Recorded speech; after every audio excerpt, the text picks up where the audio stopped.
Hello students, welcome to my channel. So students, आज की video में मैं लेकर आ गई हूँ आपके बीए सेकेंड ईयर में जो आपका थर्ड सेमेस्टर है उसमें जो आपका एजुकेशन है यानी शिक्षा शास्त्र, तो एनईपी 2020 के अकॉर्डिंग जो आपका न्यू सिलेबस है उसको मैं आज की वीडियो में बताने वाली हूँ।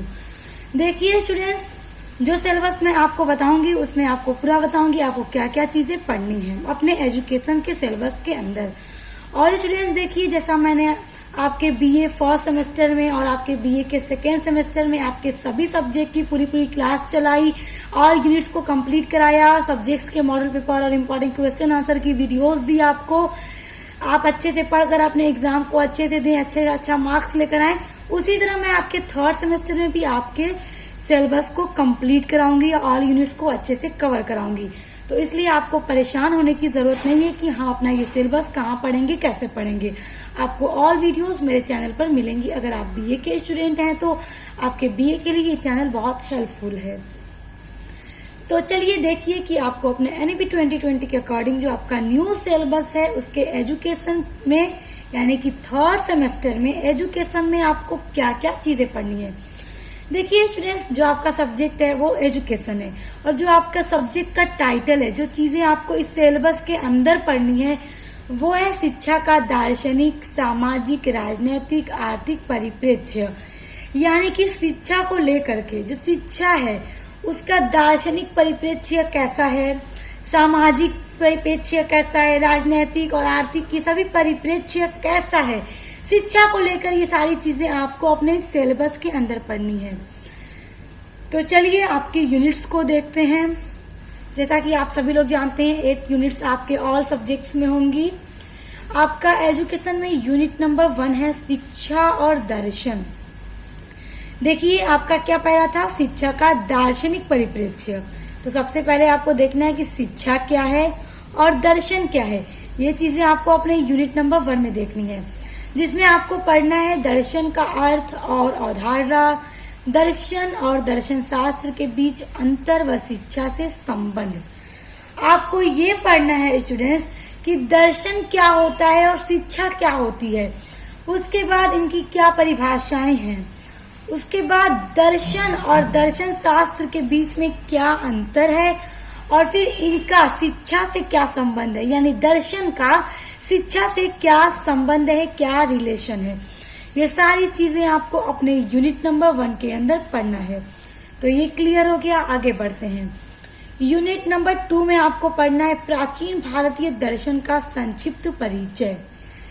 देखिए प्राचीन भारत का जो दर्शन का संक्षिप्त परिचय है, जिसमें आपको पढ़ना है वेदांत और भगवत गीता, जो कि प्राचीन भारतीय दर्शन का बहुत अच्छा परिचय देते हैं। तो वेदांत आपको पढ़ना और भगवत गीता, इनके बारे में आपको यूनिट नंबर 2 के अंदर पढ़ना है। यूनिट नंबर 3 है आपका पश्चिमी दर्शन का संक्षिप्त परिचय। देखिए स्टूडेंट, पश्चिमी दर्शन, वेस्टर्न जो दर्शन था उसका संक्षिप्त परिचय आपको पढ़ना है, उसके इंट्रोडक्शन के बारे में आपको पढ़ना है।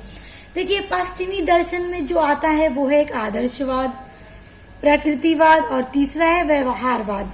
ये सभी जो पश्चिमी दर्शन है बहुत ही ज्यादा फेमस दर्शन है और इन दर्शनों के बारे में आपको अपने यूनिट नंबर 3 के अंदर पढ़ना है। अब आ जाते हैं आपके यूनिट नंबर 4 पर। यूनिट नंबर 3 तक तो क्लियर हो गया। अब देखिए 4 में क्या क्या चीजें पढ़नी है। देखिए कुछ प्रमुख शैक्षिक विचारक। देखिए स्टूडेंट्स, कुछ प्रमुख जो फेमस शैक्षिक यानी शिक्षा को लेकर जो विचारक रहे हैं, जो दार्शनिक रहे हैं, जिन्होंने अपने विचार शिक्षा को लेकर के दिए हैं, तो जो प्रमुख विचारक हैं, दार्शनिक हैं, उनके बारे में आपको पढ़ना है। जैसे महात्मा गांधी, हमारे देश के राष्ट्रीय पिता महात्मा गांधी के बारे में पढ़ना है, क्योंकि ये भी बहुत अच्छे विचारक थे। शिक्षा को लेकर भी उन्होंने अपने बहुत अच्छे अच्छे विचार व्यक्त किए हैं, तो इनके बारे में आपको पढ़ना है। उसके बाद स्वामी विवेकानंद, इन्होंने भी बहुत अच्छे अच्छे विचार दिए हैं शिक्षा को लेकर के, तो इनके बारे में पढ़ना है। उसके बाद BR अम्बेडकर, इनके बारे में भी हमें पढ़ना है।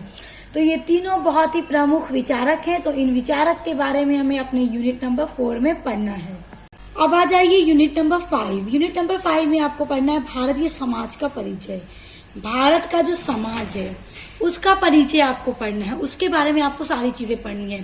जैसे कि भारतीय समाज में बहुलवाद पढ़ना है और उसमें विविधता, भारत में समाज को लेकर जो भी बहुलवाद और जो भी विविधता है उन सब चीजों के बारे में यूनिट नंबर 5 में पढ़ना है। उसके बाद भारतीय समाज में सामाजिक अस्थिकरण। अस्थिकरण क्या होता है?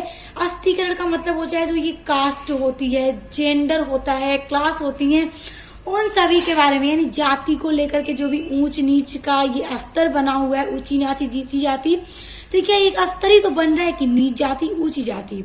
कुछ लोग ज्यादा पढ़े लिखे होते हैं, कुछ लोग कम पढ़े लिखे होते हैं, इन सभी के बीच में स्तर बनता है। तो भारत के समाज में जो स्तर बनता है, अस्थिकरण जो है, जैसे कास्ट को लेकर, जाति को लेकर, जो क्लास होती है लोगों की ऊंच नीच, उसको लेकर, और जेंडर को लेकर भी जो भी स्तर बनाया गया है, उन सभी के बारे में आपको यूनिट नंबर 5 में पढ़ना है।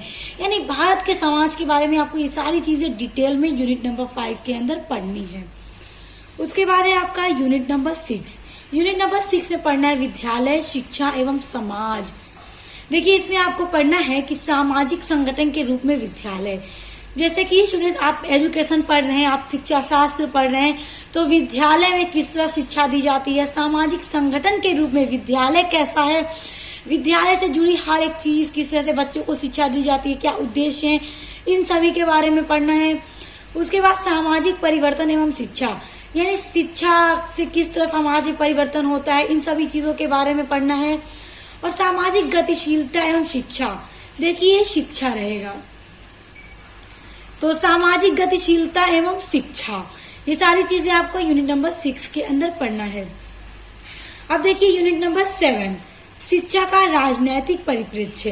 देखिए हमने क्या पढ़ा, शिक्षा का दार्शनिक देख लिया कि दार्शनिक परिचय आपको पढ़ना था, हम दर्शन को लेकर। उसके बाद हमने सामाजिक जो परिप्रेक्ष्य था शिक्षा को लेकर, आपके यूनिट नंबर 5 से स्टार्ट होता है। देखिए भारतीय समाज और समाज में जो शिक्षा, विद्यालय, जो भी चीजें हैं, समाज को लेकर भी हमने देख लिया, दर्शन को भी देकर हमने यूनिट्स देख ली। अब आ जाता है आपका राजनैतिक परिप्रेक्ष्य, शिक्षा को लेकर जो भी राजनैतिक परिप्रेक्ष्य है, जैसे मौलिक अधिकार एवं कर्तव्य। देखिए जो भी हमारे मौलिक अधिकार हैं, जो भी हमारा कर्तव्य है, हम नागरिक, हम भारत के नागरिक है, जो भी हमारा मौलिक अधिकार है, जो भी हमारा कर्तव्य है, वो सभी शिक्षा के माध्यम से बताया जाता है हमें। तो ये भी क्या है कि जो राजनीतिक परिप्रेक्ष्य है वो भी शिक्षा के माध्यम से ही बच्चों को, हमें सबको सिखाया जाता है। और जो भी नीति निर्देशक सिद्धांत है, ये सभी शिक्षा के माध्यम से ही हम तक बताया जाता है, हमें सिखाया जाता है। तो आप देख सकते हैं कि शिक्षा का हर एक फील्ड में बहुत ज्यादा योगदान है। तो ये पढ़ना है यूनिट नंबर 7 में। अब आ जाइए यूनिट नंबर 8, शिक्षा के आर्थिक परिप्रेक्ष्य, यानी कि जो भी आर्थिक है, जैसे संयुक्त राष्ट्रीय सहस्त्राब्दी विकास लक्ष्य बनाम सतत विकास लक्ष्य, यानी इन दोनों के बीच बनाम, इन दोनों को हमें देखना है यूनिट नंबर 8 के अंदर। तो स्टूडेंट्स आपका क्लियर हो गया आपको क्या क्या चीजें पढ़नी है आपके बीए 3rd सेमेस्टर के शिक्षा शास्त्र के अंदर, जो आपका न्यू सिलेबस है एनईपी 2020 के अकॉर्डिंग। तो बिल्कुल भी टेंशन मत लीजिए, एकदम बेफिक्र रहिए, आपकी ऑल यूनिट्स को मैं कंप्लीट करवाऊंगी। उसके अलावा जो आपके बीए 3rd सेमेस्टर में आपका इंग्लिश लिटरेचर है, उसकी भी क्लास मेरे चैनल पर स्टार्ट हो गई है। और जो आपका सोशियोलॉजी है, उसकी तो मैंने पूरी यूनिट्स ही कंप्लीट करवा दी है, यानी उसकी भी पूरी क्लास हो चुकी। और इम्पोर्टेंट क्वेश्चन की वीडियोस मैं अपलोड करती रहूंगी लगातार आप लोगों के लिए, जो आपके एग्जाम में पूछे जाएंगे। और उसके अलावा आपका मेडिवल हिस्ट्री की भी क्लास मैं स्टार्ट करूंगी बहुत जल्द। तो आपको अपने सभी सब्जेक्ट की वीडियोस भी इससे रिलेटेड मेरे चैनल पर पढ़ने के लिए मिलेंगी। तो उसके लिए आप चैनल को सब्सक्राइब करिए, बेल आइकन को प्रेस कर लीजिए, ताकि आने वाली हर इंपॉर्टेंट वीडियोस का नोटिफिकेशन आपको मिलता रहे। तो अब मिलते हैं नेक्स्ट वीडियो के साथ।